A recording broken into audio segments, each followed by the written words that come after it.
Hi, welcome back to Soul Speak. I'm Meg Michaelson.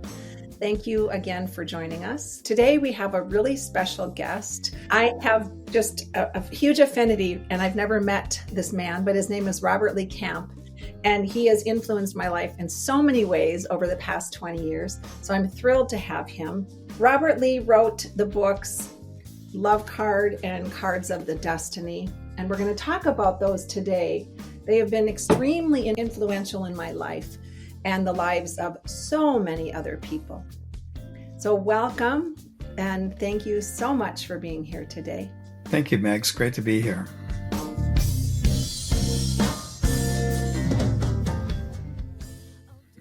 So can you tell us a little bit about how and why you came across this knowledge and what that meant to you? Well, I had developed an interest in astrology while I was living at a spiritual yoga ashram. And, I began doing readings for my friends. And then at one point I started charging people for readings. So I was just starting out with astrology. But I knew I hadn't found my life's work yet. I was still working like construction and stuff. And then this person that knew my wife and knew me at the time, and she said, "You like astrology, you probably like this book." And she showed me this old book. It's called Sacred Symbols of the Ancients. It was written in the 1940s, published in the 1940s. And I had never been exposed to this before. So in that book, you could look up your birthday and see what your birth card was. And they had a whole chapter on your life, basically, your personality, just like an astrology kind of a reading. But what blew me away about it was that it was so accurate, number one, not in a flattering way either. The authors of that book didn't pull any punches. But what really also got me was the fact that there are 8 birthdays that have my card. And I thought, how is that possible that 8 different birthdays at different sun signs could have the same card and it would be the same interpretation? Like, because in astrology, everything's very particular, the month, day, year, place, and time, and so forth. But in this one, it didn't matter what year. If you were born on one of these 8 birthdays, you were this card. And for me, it was so accurate that it just stunned me. So I immediately got a copy of the book, and began studying it. And I had it for about a year, and then we moved to Los Angeles. And my wife was a yoga teacher, and one of her students walked in one day and saw the book on the shelf and said, "Hey, there's a guy in town who's written another book about this. And he's got a class, by the way, starting next week." Oh, I was just, really excited about that. So I took this class with this man whose name was Arnie Lean, and bought a copy of his book. And I ended up taking a lot of classes with him. And after I got into it, and then he died shortly out. About a year later, he passed away. He was sick when I met him. It was hard to even get him to teach classes because he was not that well. But he did. And I went to his funeral, and there was a book that he was trying to write, but he never finished. It would be a second book of his. And at the funeral, I was asking around, is anybody going to finish his book off?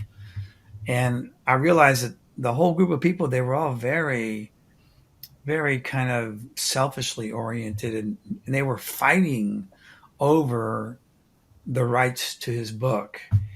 And to this day, they still haven't published what he had written on that book.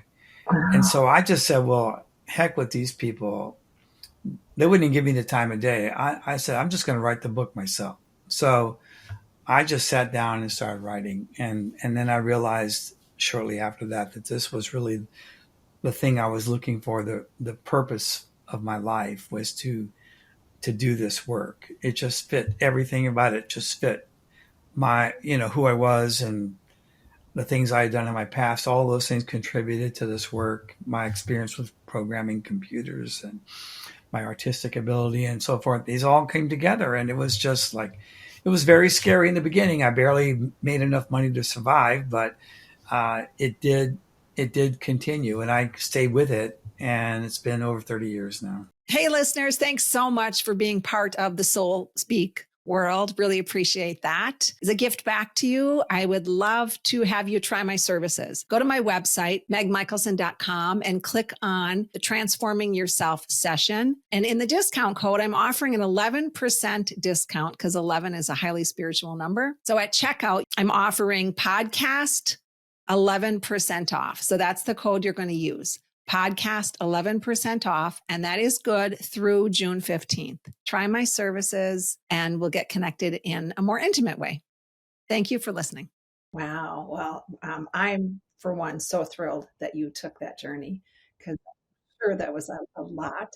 And I have so many questions. I want to jump back. So that first book that you read that talked about the cards, and you had 8 on your birth sign, was that more talking about the shadow and the challenge versus the light of who we are?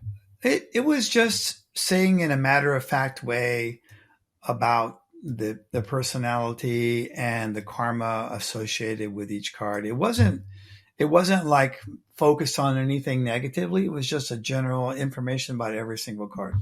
Okay. But in those days, back in those days, things were a little different. The energies were different in the world, and so I think it was very appropriate for her to be. She was very hard on some cards, like 3 of clubs really got, and 2 of clubs they got really hammered. My card got hammered. And ask what your card is. Oh, I'm a queen of diamonds, and oh, that's great. Yeah, like every card in our life, we have a spread of cards, the life spread cards, and every card in my life spread is in the Saturn line. So there's Saturn, Saturn, Saturn everywhere. And when I read it, the first time I thought, this is the most negative book I've ever read. And I just threw it down and kind of in disgust. And then a couple of weeks later, I was like, that was the most accurate book I've ever read. I went out and got it. So I learned how to deal with that. I hadn't really come to accept those parts of myself yet. So I was resisting, but then once I got over the resistance, I recognized how amazing it was. And then, so I was doing readings with it, and I self-published my first book, and I was doing workshops all around LA and bookstores and so forth. And that's basically how I got started. And did you start with which book, the love card or the Destiny? Destiny, but it had a different name. My original book was called The Atlantean Oracle. Wow, that's a title. And nobody bought it because it's a stupid title. Nobody could tell what it's about. Atlantean? What? So they would look at it and they wouldn't know. They would have no idea what. I didn't know any of this. I didn't know how to promote things. I didn't know how to write things. So the second edition, when I republished it, The Cards of Your Destiny, a much better title. Yes. Yeah. It drew me in. Well, it drew my sister in. That drew me in. And so when you started doing this work and started actually writing the books, how long did it take you? Because it's packed full. I mean, this book there's so much information in this book. Yeah, I know it was, there's 2 steps to writing a book for every author. And any author will tell you this, that the first step is and the most important step is you have to be able to visualize what this book is going to be, have an idea, a really clear idea of what you're going to say or teach or whatever, and in what order. So that actually came pretty quickly. And then it was just a matter of writing it all out, and writing it took, I think, maybe 3 or 4 months, to write it all out. It was slow going, and it's a lonely work. Being an author is a lonely job because nobody's motivating you. Nobody is pressing you to move forward, to do more. It's all up to you, and if you can't discipline yourself, you're not going to get the book done. It's just not going to happen. Yeah. And when you look at your Queen of Diamonds, because I love Queen of Diamonds. I'm a king of clubs, as you know, and the Queen of Diamonds she's a go-getter. And so when you look at what you've done, how does that tie in? Because when I'm working with my clients, my work is really intuitive. I'm an intuitive therapist, but I love this system and I use it and it confirms so much of what's coming through. Yeah, I Um, can give you confirmation of things that, you intuited. And then when you see it in the book too, or whatever, then you go, well, this is true. It's like a confirmation. always, it's like been a great confirmation. So when you look at the Queen of Diamonds as your card, how does that fit in to your life path? Well, Queen of Diamonds, you have to look at all the cards, by the way. Like you're a King of Clubs, but you're also a Four of Hearts. And I would think that you are also, let me see, Libra. I would say you're also a Six of Clubs, Decanate. We have a new card called the Decanate Ruler. And I Huh? think yours is a Six of Clubs, Okay. which when you look at all three of those cards, or in some cases there's only two, in some cases only one. Usually there's two or three. So when you look at the whole thing of my birthday, it's a Queen of Diamonds, it's an Ace of Diamonds, and it's a Jack of Clubs.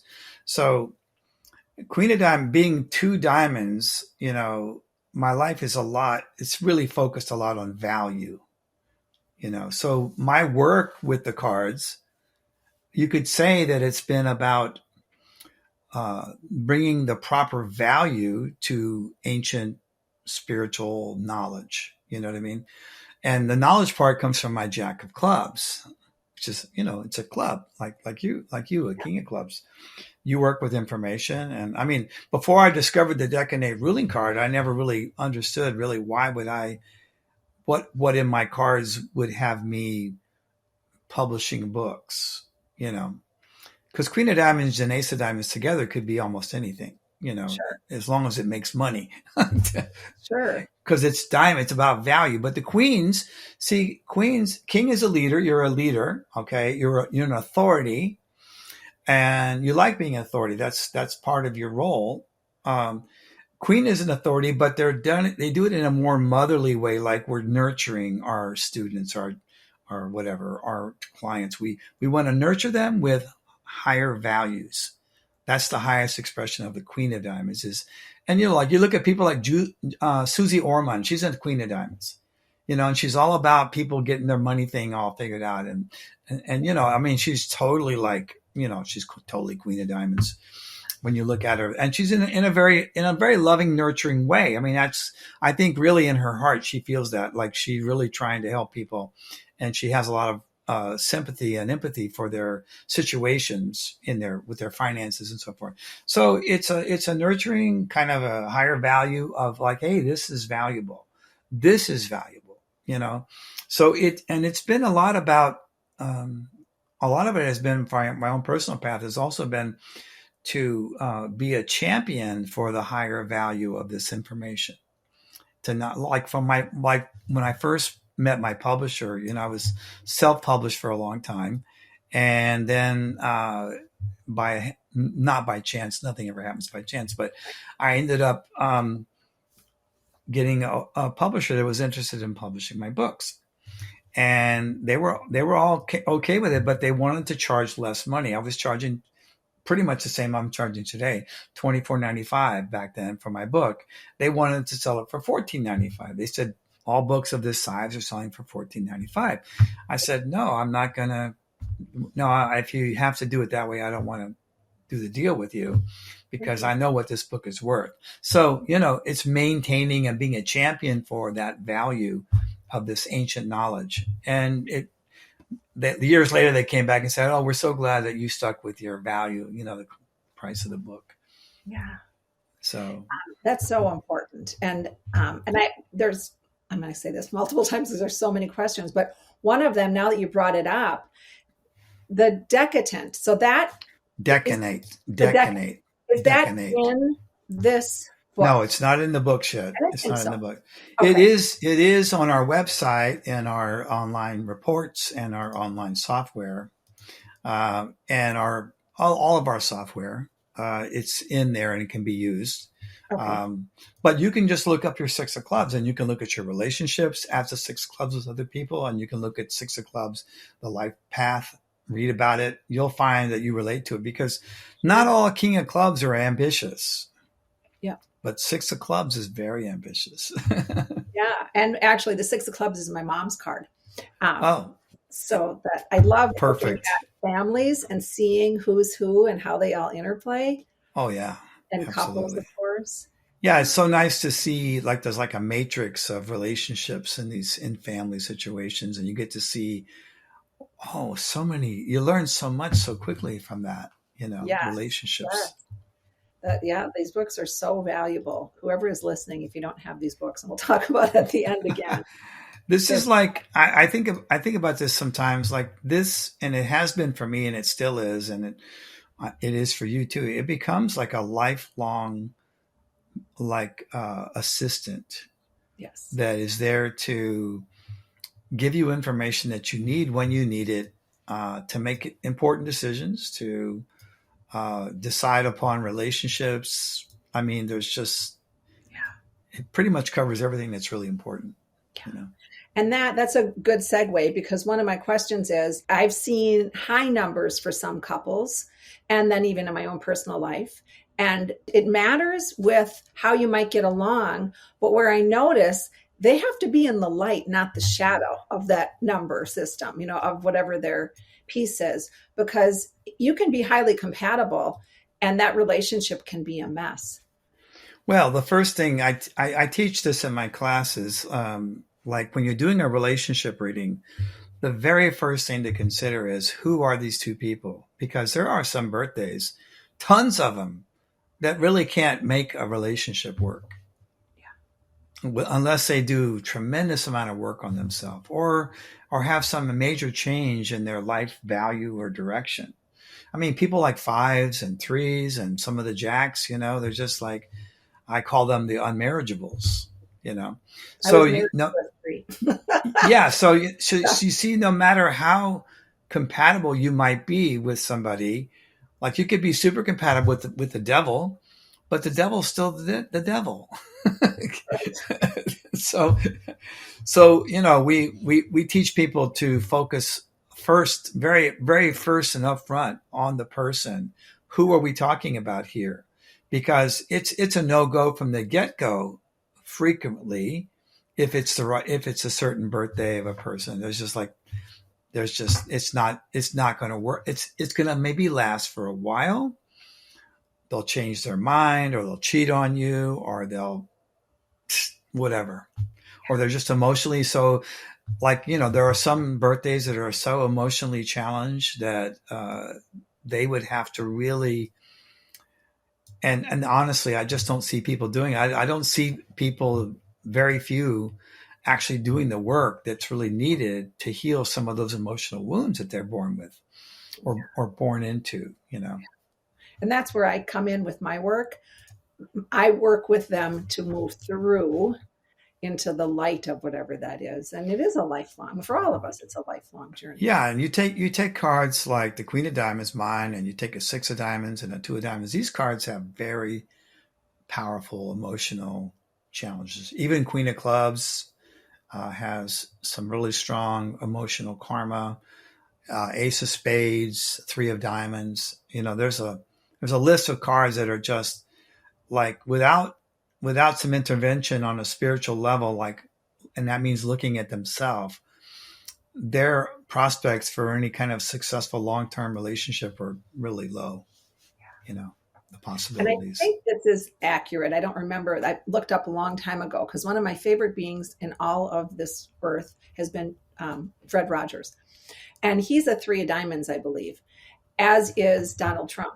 And they're very different people.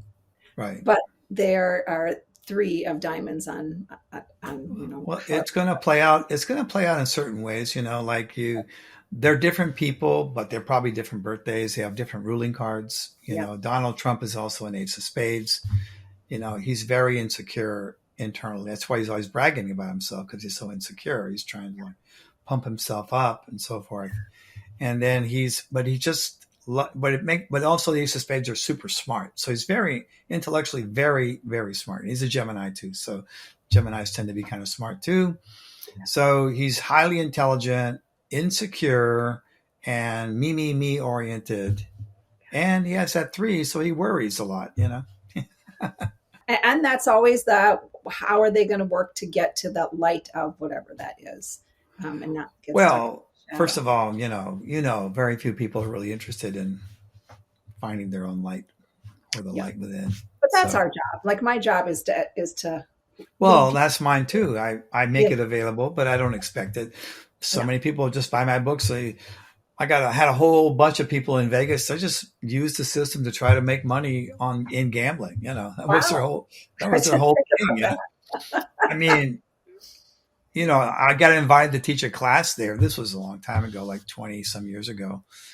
And I go there and every single person there is gambling. And I'm thinking, wow, that's why people move here, because they want to gamble, but they were all interested in, like, do you have any kind of secret formula for, when I'll be lucky, blah, blah, blah. I imagine so. I haven't used it that way. I mean, I know the Jupiter, but I haven't used it in that way. There's lots of people who use it for business. I've used it with clients for business. Yeah. It's good for that. It's not that hard to use it that way. I don't use it for gambling because well, you're not a diamond. I'm not a diamond. You're all club. You're basically 2 clubs and a heart, right? So that is a really good thing. So because I'm a Libra and a Cancer moon and a Leo rising in the traditional astrological. When you look at just as me, and it doesn't matter if you use me as an example, but those 3 are important in a standard astrological reading, the sun, the moon, and the rising. How does that play into those 3 numbers? Now that, and I know not everyone. There's no direct correlation in the cards, though. People have they've come up with theories. Like we had a theory at one point that the degree of your ascendant would mark a day in the year, and that the card that falls on that day would be your planetary ruling card. And it works for some people, but it doesn't work for everybody. So it's not something that you could count on, Okay. I mean, so you take, I'm Virgo, I'm 18 degrees Virgo rising. So that's around September the 11th or 12th or somewhere in there. Okay. Well, September 11th, September 10th is an ace of diamonds, and that's my ruling card. So, it's right in there. It's right around 18 degrees Virgo, September 10th. So, but it didn't work in a lot of cases. It just worked a few times, and then we thought we found something really special, right? So when I look at I do astrology too. And when I look at astrology, I look at the sun, moon, and I don't look at the rising sign as much as I look at the Lord of the ascendant, because that to me is more important than the actual rising sign. Is what planet is the Lord of the ascendant. In your case, you're Leo rising, so it's your sun. So you have it makes it like a double Libra. And do you have sun square moon? I don't know off the top of my head. Well, Cancer and Libra are signs that square each other. So if they're around the same degree, you have sun square moon. I have sun square moon. It's very common. Okay. And that would be something that you might expect for a 4 of hearts, because 4 is a security number. It's a Cancer number. Did you know? 4 of hearts is the Cancer card of the whole deck, by the way. And here you are, a Cancer moon, right? Cancer moon. Mm-hmm. So that's interesting. So there's a security in people with 4 of hearts, security through relationships. Whereas like a 4 of clubs is security through order and organization and routines. 4 of diamonds is security through financial stability, hard work. And 4 of spades is security through home and family. So 4 is security. It's like a Cancer number. Sure. Yeah. And so when you have, because now you added the 3rd number, and so it's evolved, do you feel like as you're learning more, is this going to keep evolving? Oh yeah, absolutely. There's more. I know that I'm at the point where I don't really have the strong desire to do some really intense. It's very mathematical, this system, you know. So there are cards for every minute of the day. There are cards that govern every second of the day and every hour of the day. So there is this possibility of having your personal day card, hour card, minute card, and second card, even for your birthday, which could yield additional, more fine tuning information. So you could have two people born on the same day, but they have these other cards be different, and that could make some important distinctions, you know. So can you give me an example or give us an example of when you look at how you've set this up and the card of the destiny book, and when you have seen it remarkably accurate for some people, and then are there times where you're like, that's not, but because of course there's other influences. Well, the one thing to keep in mind as you're looking at the cards of your cards or somebody else's cards is that they are not objective, they are subjective. So what you're seeing in the cards is what that person is experiencing themselves, not what actually happened. Like you could say a tragic event like the World Trade Center, whatever. Okay, there were so many people that died, but there were a lot of people that were involved, and it's a tragic event, right? But it wasn't tragic for everybody. It was very meaningful for a lot of people. So, you know, so you wouldn't find tragedy in everybody's cards that were involved. You know, you might find it for some people, but like even when the space shuttle disaster happened and what was it, 13 astronauts, I forget how many, they all died at once. We looked in their cards and what they had mostly was fives. And five means change and adventure, journey. So they died under a five influence. So, you know, you have to be able to know a little bit about the person before you make a determination. For example, a nine of hearts is considered a divorce card, but it's only a divorce if you're married. If you're not, if you're single, it could mean you get married, because it just means the end of something related to your relationship life. You know, nines are endings. So nine of hearts can mean the end of wanting to have a perfect partner, Okay. or the end of being single. But it's not a bad thing. See, even though nines can be represent devastating things that end, things that we don't want to have end. So when you look at someone's cards, I never see them not being accurate, because I take the time to get into a little bit of what's going on for the person. Okay, so when O.J. Simpson killed his wife and her friend, I looked in their cards immediately. I was living in LA at the time. It was on the news, and here he is driving down the road with helicopters following him and all this stuff. And I was looking, like, okay, where's the tragedy? No, he had cards of success. He had cards of, I did it. I learned so much from that. I was like, oh, I get it. I get it. And Ron Goldman and Nicole Simpson, they were both in their pinnacle year that we all have. If you live long enough, you'll have two of them. It's different for each card. And a pinnacle year is the essence of it is great change. So you can have and also fame. There's fame associated with it. So, okay. So they were both in the pinnacle year, and they both died. And there's a Pluto card for every year.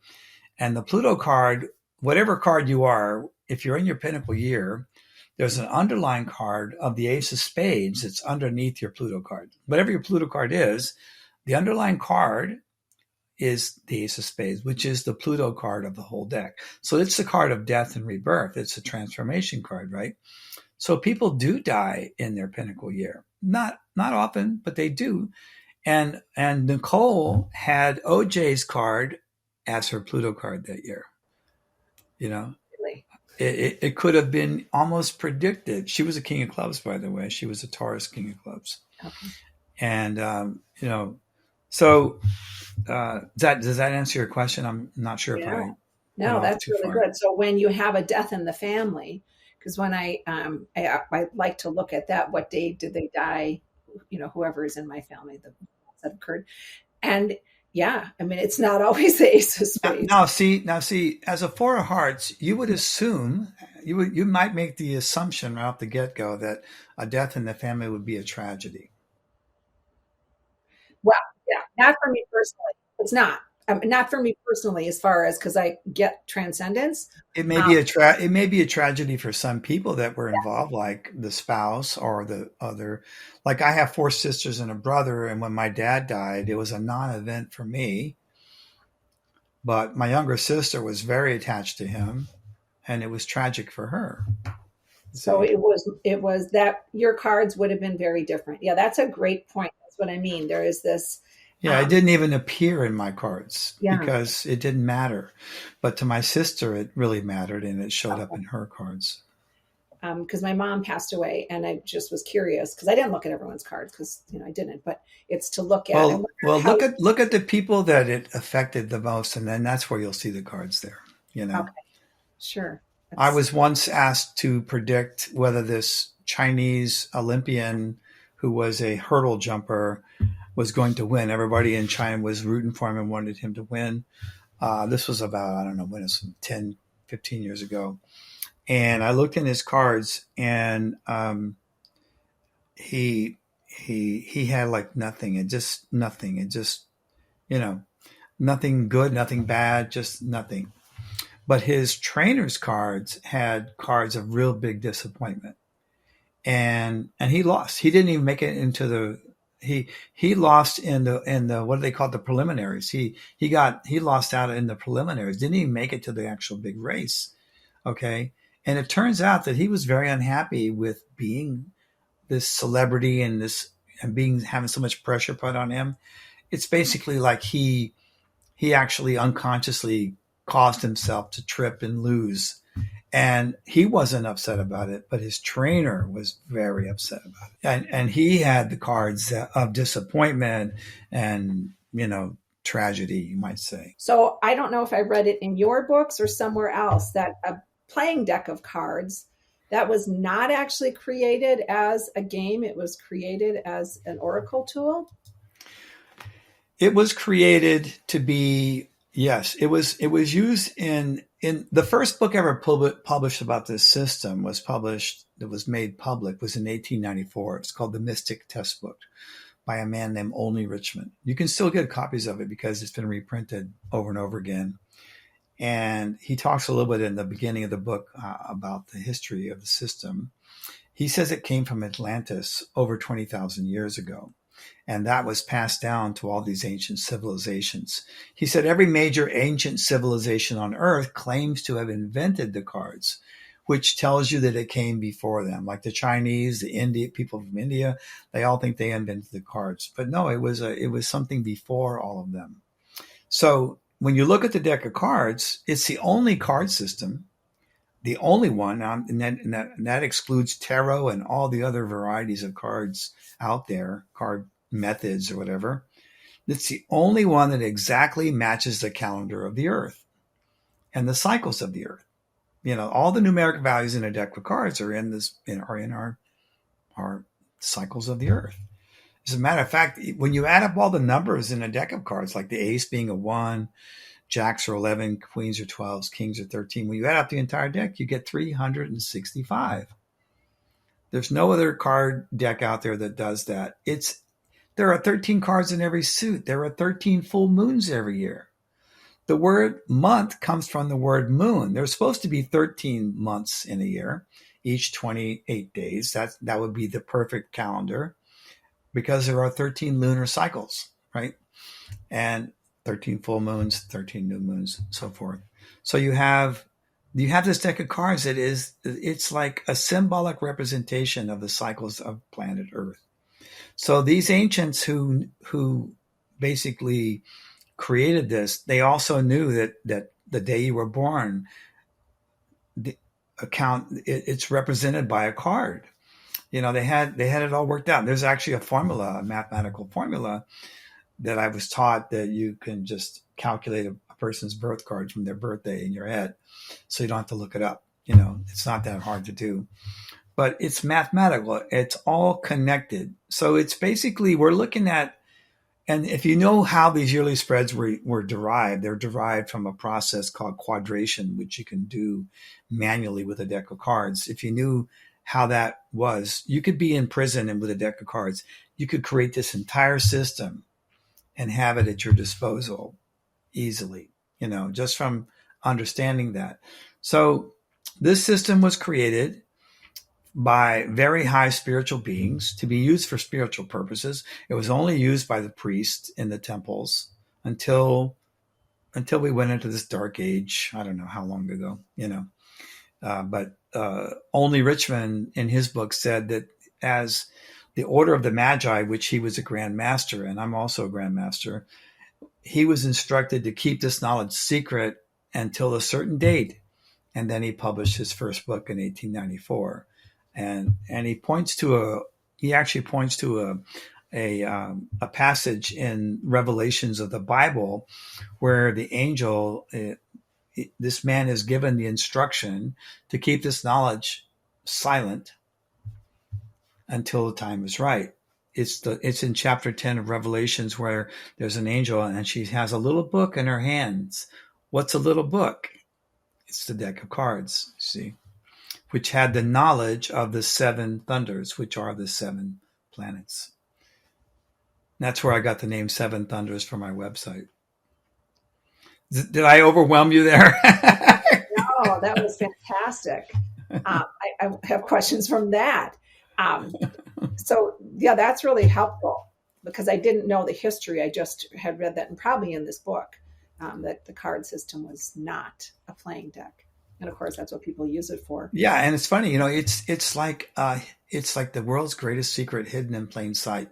Like nobody knows that this deck of cards, which they use to play poker, it has this spiritual or origination.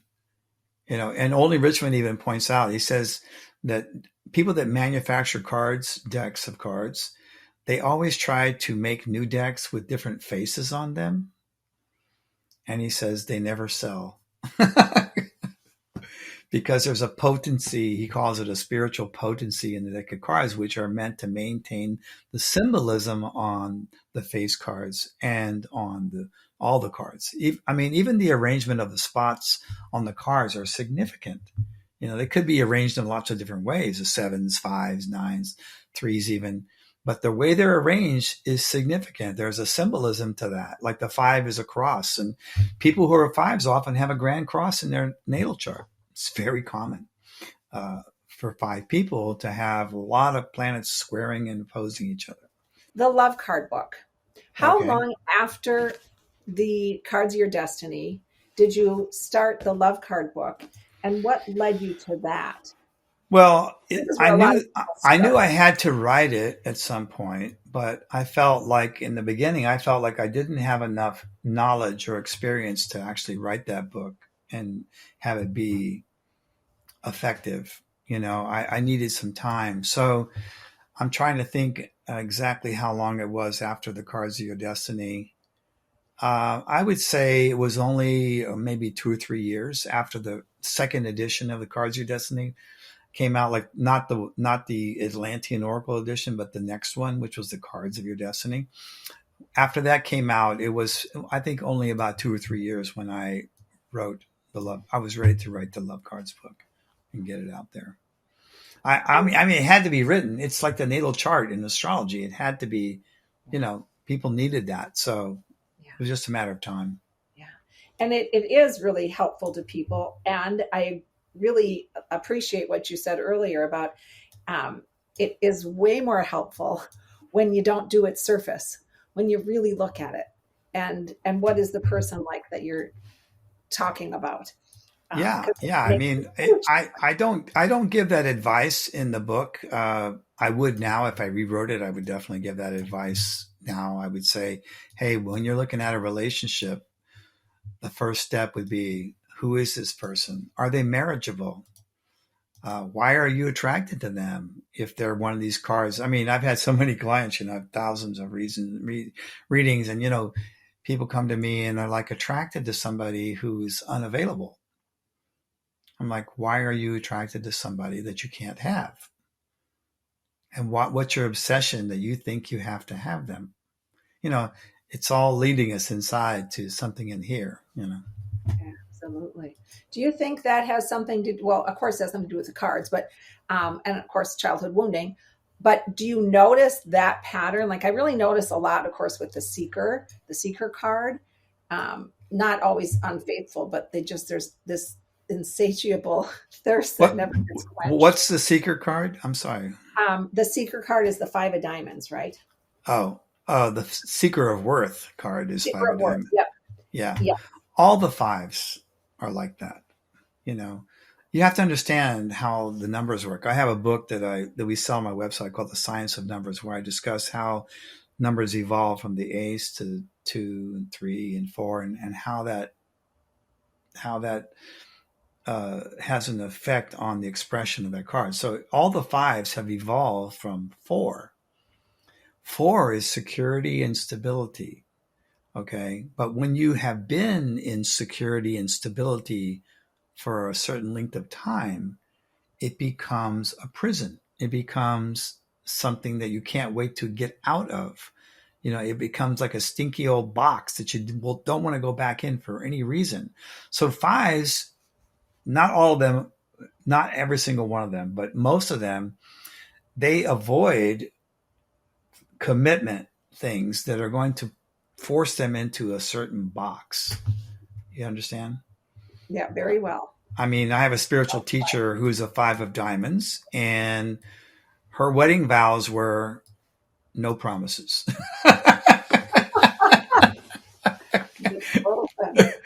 I think even you can relate to that. Yeah.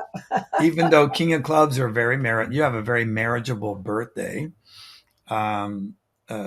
Their King of Clubs are very, it's a double Uranus card. So there's a lot of, like a King of Clubs would never sacrifice what they know to be true. Correct. To That's please, not to live with. to please somebody else, or, Right. They're just not going to compromise their truth, you could say. Yes. And that has been, that I see come up time and time again with me. And it's nice because then you can count on them. You can count on them to be honest with you. Hey, in my opinion, that's a true friend who can be honest with you, and you can be honest with them, and you can have like this relationship where you can say what's really going on. Right. I think that's important. So with that, because that's a good segue into, when you have a king with a heart, or a club. I want to go with the suits. A club with a heart, or a club with a diamond. You mean together in a relationship? Nope, as one being. Oh, one person. So each of these are going to be, like different aspects of your own personality. So you're not going to be all club or all king. You're going to be King of Clubs, all those traits. You're going to be 4 of Hearts, the good and bad of that card. And you're going to be, in your case, the 6 of Clubs, the good and bad of that card. You understand? And it will express itself. Those 3 things will express themselves. Like I noticed when looking at people's charts, like my clients, right? I could see all their cards being reflected in their chart. And there wasn't no rhyme or reason for it. Like there was no like definite formula like, oh, this is going to be this and this is going to be that. But they're all going to be there in equal measure. That's what I discovered. They're there in equal measure. So there's no, one is not more important than the other. They're all equally important. So when I look at yearly spreads and when I look at relationships, we look at those 3 or 2 or 3 or whatever number of cards are as all being just as important as each other. It's just that we tend to identify, our identity can change in our life. Like you could be very identified with your King of Clubs, and then you could really focus on, you could all of a sudden shift over to like being more identified with your Four of Hearts, Yeah. which is family, home, security, relationships, friends.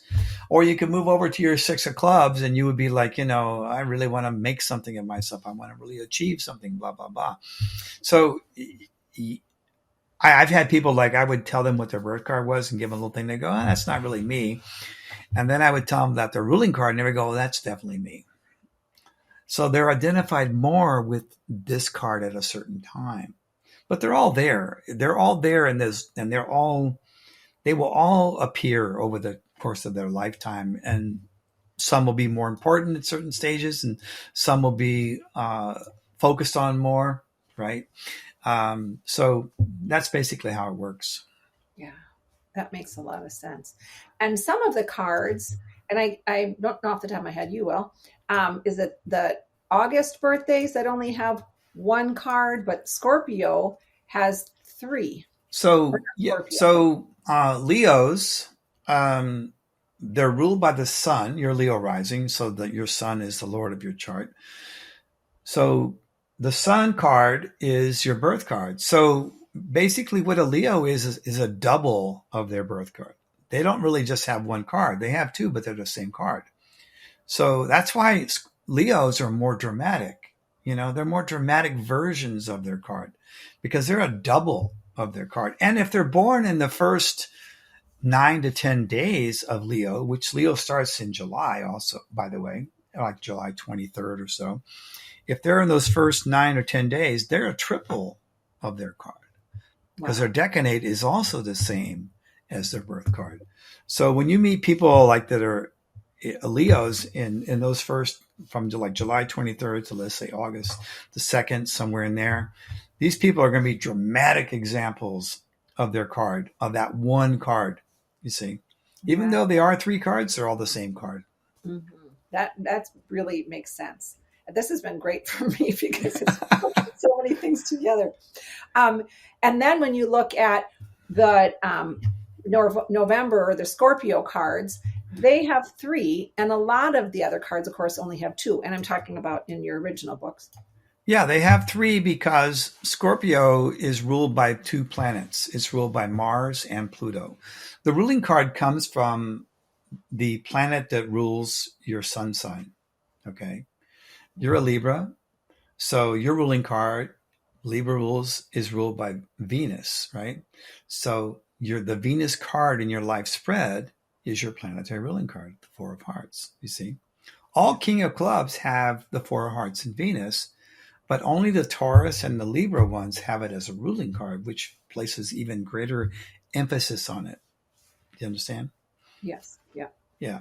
So Scorpios are ruled by both Mars and Pluto. So like Scorpio has this double symbolism. You've probably heard it. Like Scorpio is like the snake and the phoenix, or the scorpion and the phoenix, right? So the scorpion is that lower expression of Scorpio, which is vindictive, will never forgive, wants to get even, is secretive, thinking everybody's out to get them. It's all the negative of Scorpio. But the Scorpio person, because they're ruled by Pluto, they have a transformation in their life. And at some point, they make a big transformation and they go to the phoenix, which is the bird that's born out of the fire of its own ashes, the ashes of its own fire. And so Scorpio people can evolve into that Pluto card. That Pluto card would be their second ruling card. So I usually tell students that you would look at the Mars card, ruling card for Scorpios, until they get to a certain age, until they've basically worked it out with this transformation thing. See, so like a Scorpio person who's really young, I wouldn't necessarily even look at their Pluto card as being a significant significator of who they are. If that makes sense. Sure, because they're not even there yet. Yeah, they haven't gone through that fire yet. They haven't had to be they haven't had to be killed and reborn. It's a death and rebirth situation. Yeah. For Scorpios. That's a beautiful explanation of that. And I'm going to ask you, can you, and if you say no, it's okay. But when you look at the numbers from ace to king, can you give us a quick snippet of that personality? Because a lot of the audience has no idea what these books are. Well, I have a Yeah. free app on my website. If you go to my homepage, Seven Thunders, the number seven and the word thunders.com, there's a slider on that page, because there's an announcement about a community we have. If you slide that over, there's a free application there where you can just put your birthday in. It'll tell you something about your birth card. So, I mean, I'll give you, let me give you this. This is a kind of a cool little example, because I can't tell everybody who's listening what their card is. I don't know their birthday. So, but you can go find this out. But this is something about the suits. Okay.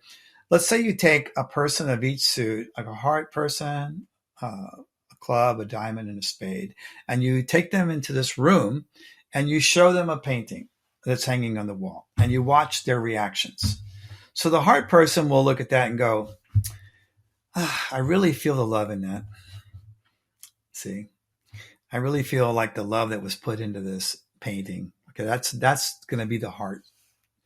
The club person is going to go, I really get the message that this artist was trying to transmit.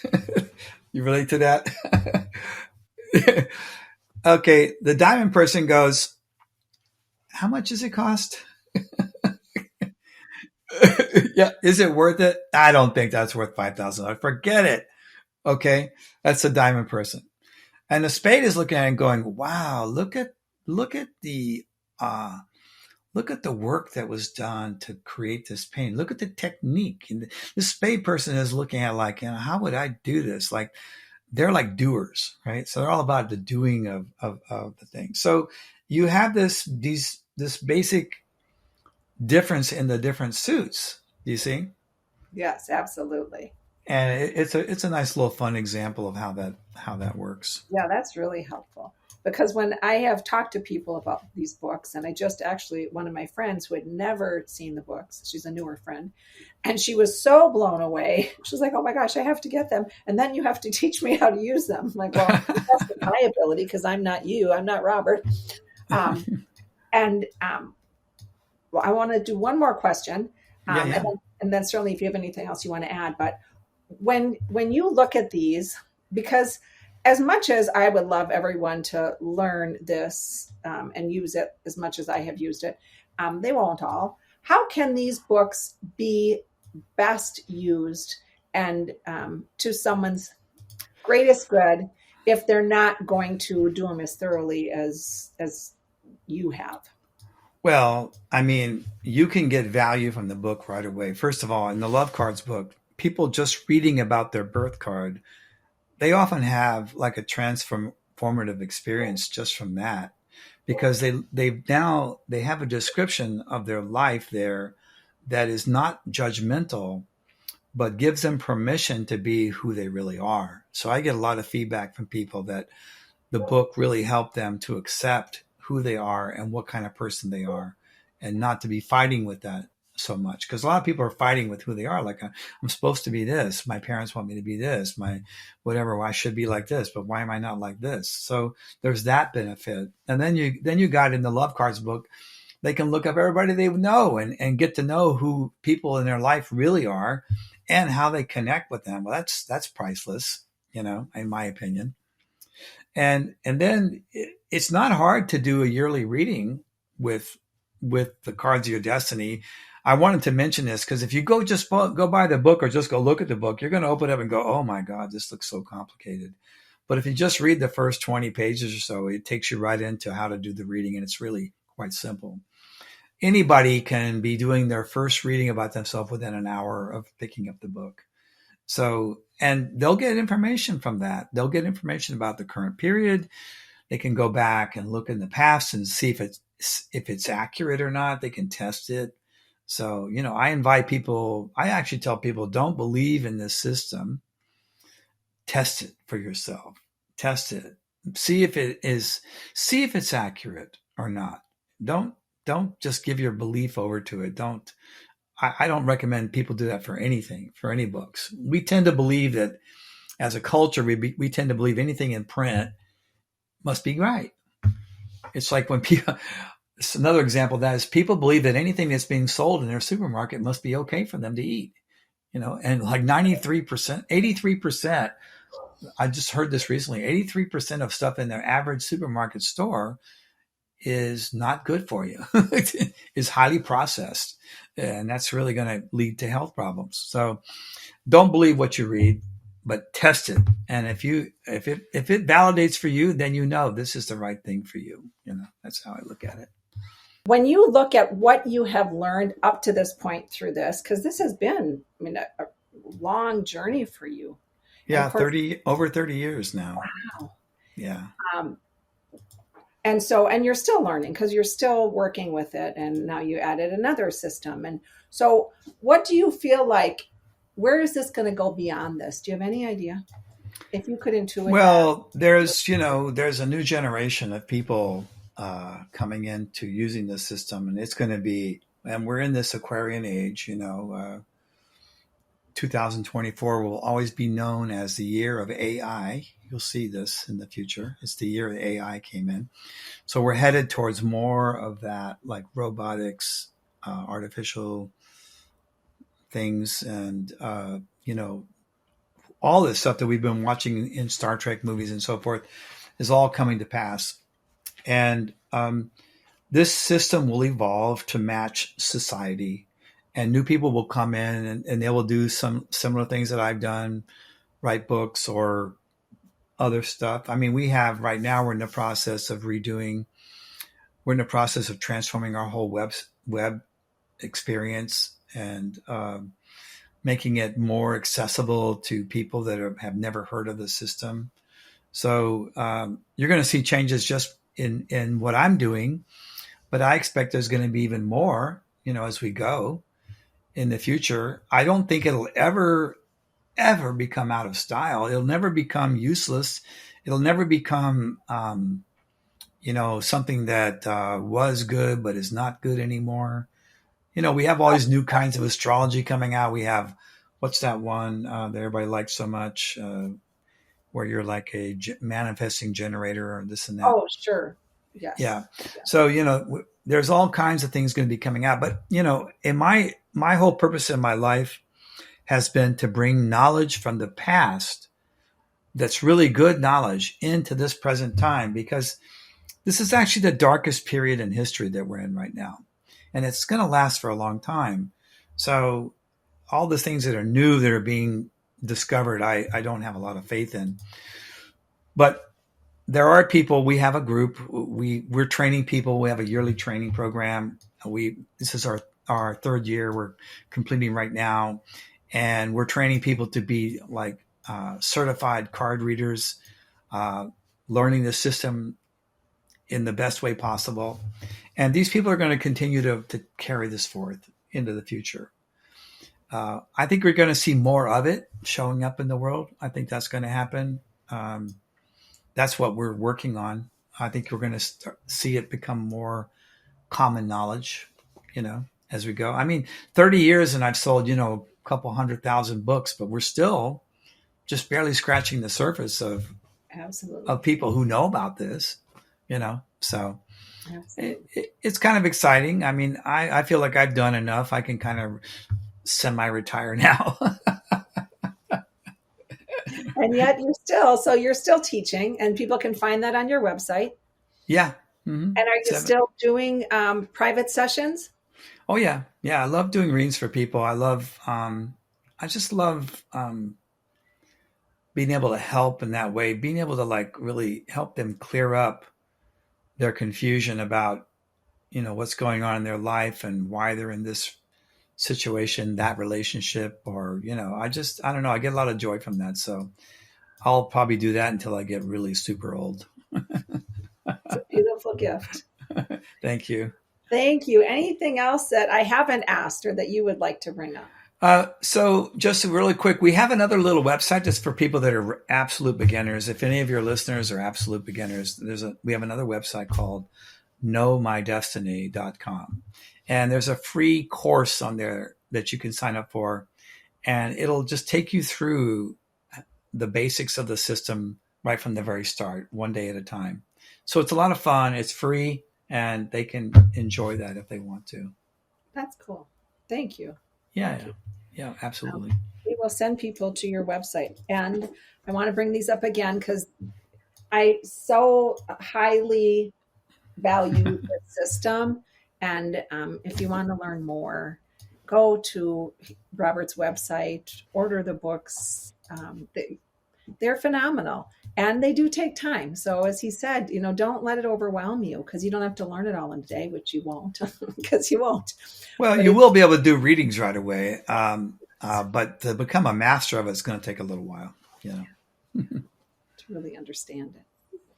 Thank you so much. This has been a delight for me, and I'm so thrilled. And I'm going to go to your website because I haven't been there in a long time. So thank you, Meg. so much. It's a pleasure being here. Thanks for having me. Absolutely. And listeners, thank you so much for liking and for sharing and for being part of this community, because as you know, it is so much better when we try to be the best people we can be and stay in that slice of being awake. So have a beautiful week, and I look forward to connecting with you again next Wednesday. Hey, listeners, thank you so much for being part of the Soul Speak world. I really appreciate that. And if you're willing, and if you find this of value, would you please follow on any of the platforms you're listening to, whether that's Apple or Spotify or Google or any of the platforms. And of course, I love the ratings if you find this valuable. You can also follow me on YouTube and like and share, and all of that really makes a difference. Appreciate your participation. And of course, I really appreciate you being part of this world.